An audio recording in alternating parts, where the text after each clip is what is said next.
Vedika, you're taking us tonight to India, where the government has said it's treating Monday's deadly car explosion in the capital as a terrorist incident. The country is still on high alert. There's also been some misinformation circulating online that's adding fuel to the fire. Tell us more.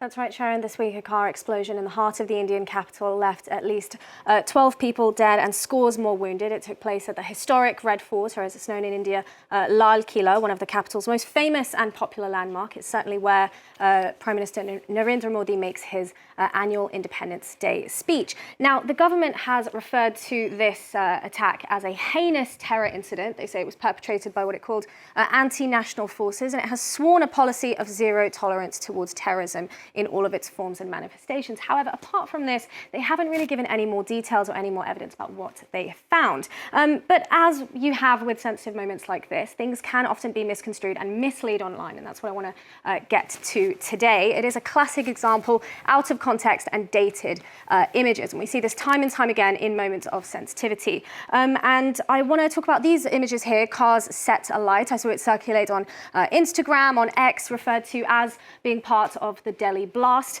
Now, I can quickly confirm to you that these images here are nothing to do with the Delhi blast, at least not the one in 2025. Very quickly, via a reverse image search, I was able to find that same image dated back to earlier this year, April 3rd, 2025. It was posted online in an article by news media ETV Bharat.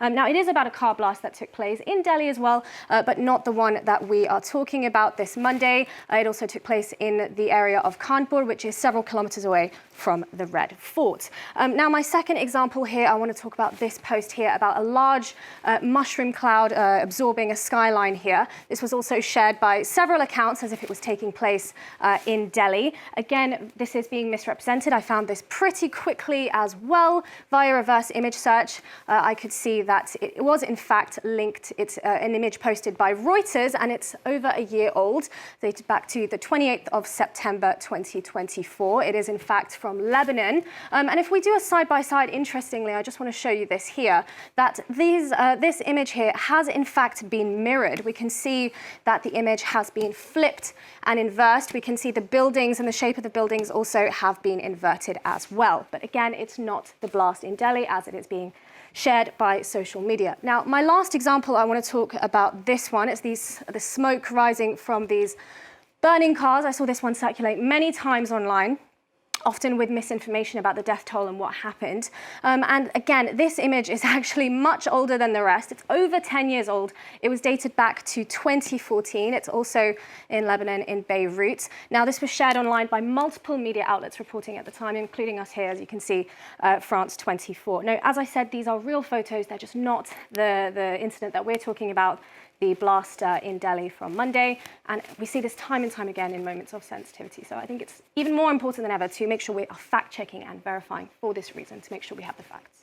And Vedika, just hours after that Delhi blast, there was another explosion across the border in Pakistan, very similar in terms of damage and impact. Could this further heighten tensions between the two countries? Well, Sharon, I think that it is just one to watch. It's certainly true that it was within 24 hours of the blast in Delhi that the suicide bomber in Islamabad self-detonated and caused that attack there. But this ignited a finger-pointing pretty quickly, at least from the Pakistan side.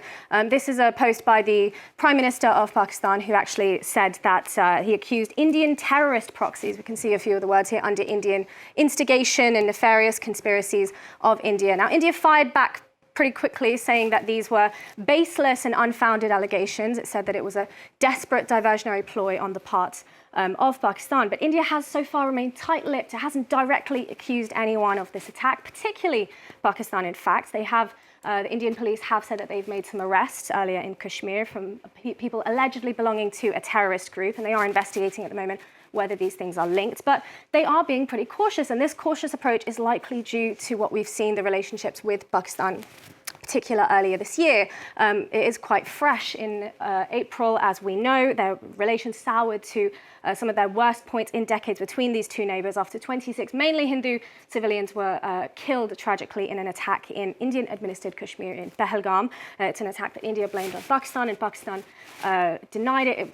Blame game was going on pretty quickly, and that led to an armed conflict that was the deadliest between the two countries in decades. And I think that is clearly why India is remaining cautious. We'll have to see how it plays out, Sharon, but for the moment, I think we can say that the region is on edge, and I think that's fair to say, but it is just one to watch.